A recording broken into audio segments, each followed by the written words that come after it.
بسم اللہ الرحمن الرحیم۔ حاضرین، ایک ضروری مسئلہ پوچھا گیا ہے کہ ایک ایسی عورت جس کا نکاح ہو گیا ہے لیکن رخصتی نہیں ہوئی، یعنی ایسی عورت جس کی رخصتی نہیں ہوئی اسے غیر مدخول بہا کہتے ہیں جب تک کہ وہ اپنے شوہر سے تنہائی میں ملی نہ ہو۔ اس کے حوالے سے پوچھا گیا کہ کیا آیا یہ عورت گزارے گی یا نہیں گزارے گی اور اس کے احکام کیا ہیں۔ یاد رکھیے کہ ہر وہ عورت جس کا نکاح کسی مرد سے ہو جائے اور اس کی رخصتی نہ ہوئی ہو، وہ ابھی تک اپنے شوہر سے ملی نہ ہوئی ہو، خلوت صحیحہ نہ گزاری ہو، اسے غیر مدخول بہا کہتے ہیں۔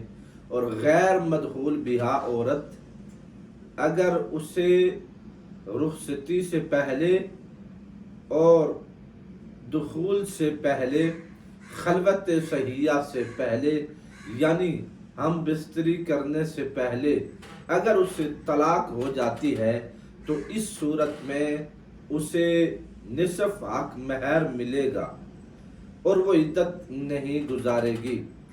اور وہ عورت کہ جس کا خاوند فوت ہو جائے رخصتی سے پہلے اور خلوت صحیحہ سے پہلے، تو ایسی عورت کے لیے کیا حکم ہے؟ وہ عورت عدت گزارے گی اور اسے حق مہر بھی مکمل دیا جائے گا۔ یاد رکھیے کہ عدت گزارنے کی ایک وجہ ہے۔ اگر تو مدخول بہا عورت ہے تو اس کے عدت گزارنے کی طلاق کے باعث یہ وجہ ہے کہ تاکہ استبراء رحم ہو جائے، اور اگر اس کا شوہر فوت ہو جاتا ہے تو پھر اس کے عدت گزارنے کے دو سبب ہیں، ایک استبراء رحم ہے اور دوسرا سوگ ہے۔ اور اگر غیر مدخول بہا ہے یعنی خلوت صحیحہ ثابت نہیں ہے، ایسی عورت کو طلاق ہو جائے تو اس کی کوئی عدت نہیں ہے۔ اور اگر اس کا شوہر فوت ہو جائے تو اب چونکہ استبراء رحم کی ضرورت نہیں، چونکہ خلوت صحیحہ نہیں پائی گئی، تو لہذا سوگ کی عدت اس پر ہوگی۔ آپ کو یہ سمجھ لینا چاہیے کہ وہ عورت جو غیر مدخول بہا ہے، طلاق ہو جائے تو اس کی عدت نہیں ہے، اور اگر شوہر فوت ہو جائے تو عدت ہے۔ اس کی وجہ کیا ہے؟ تو وجہ یہ ہے کہ چونکہ غیر مدخول بہا عورت کی وجہ استبراء رحم نہیں ہوتی، تو اس لیے طلاق یافتہ کی عدت نہیں ہے، اور جس کا خاوند فوت ہو جاتا ہے اس کے عدت ہونے کی وجہ یہ ہے کہ وہ سوگ میں ہے، اسے ایک دکھ پہنچا ہے کہ اس کا خاوند ابھی رخصتی سے پہلے ہی فوت ہو گیا ہے، اور جس کا بھی خاوند فوت ہو جائے یقیناً وہ ایک دکھ کی کیفیت میں ہوتی ہے، اس سبب سے اس پر عدت ہے۔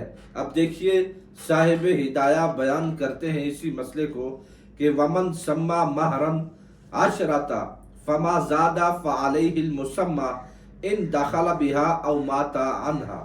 کہتے ہیں جس شخص نے 10 درہم یا اس سے زائد مہر متعین کیا تو شوہر پر وہ مسمى واجب ہوگا، یعنی جو مقرر کیا ہے حق مہر اس کا دینا واجب ہوگا اگر اس نے عورت کے ساتھ دخول کیا یا اسے چھوڑ کر مر گیا۔ اس لیے کہ دخول ہی کی وجہ، اب اس کی وجہ بیان کر رہے ہیں کہ وجہ کیا ہے۔ کہتے ہیں لِأَنَّهُ بِالدُّخُولِ يَتَحَقَّقُ تَسْلِيمُ الْمُبْدَلِ وَبِهِ يَتَأَكَّدُ تَسْلِيمُ الْبَدْلِ۔ کہتے ہیں جی اس لیے کہ دخول ہی کی وجہ سے مبدل کا سپرد کرنا متحقق ہوتا ہے، اور سپردگی مبدل سے بدل کی سپردگی موقد ہوتی ہے، اور پھر وَبِالْمَوْتِ يَنْتَهِ النِّكَاحُ نِهَایَتَهُ، اور موت سے نکاح اپنی انتہا کو پہنچ جاتا ہے۔ اور پھر کہا کہ وَالشَّيْءُ بِانْتِهَائِهِ يَتَقَرَّرُ وَيَتَأَكَّدُ فَيَتَقَرَّرُ بِجَمِيعِ مَوَاجِبِهِ، اور شے اپنے انتہا کو پہنچ کر ثابت اور موقد ہو جاتی ہے، اس لیے یہ نکاح اپنے تمام احکام کے ساتھ ثابت ہو جائے گا۔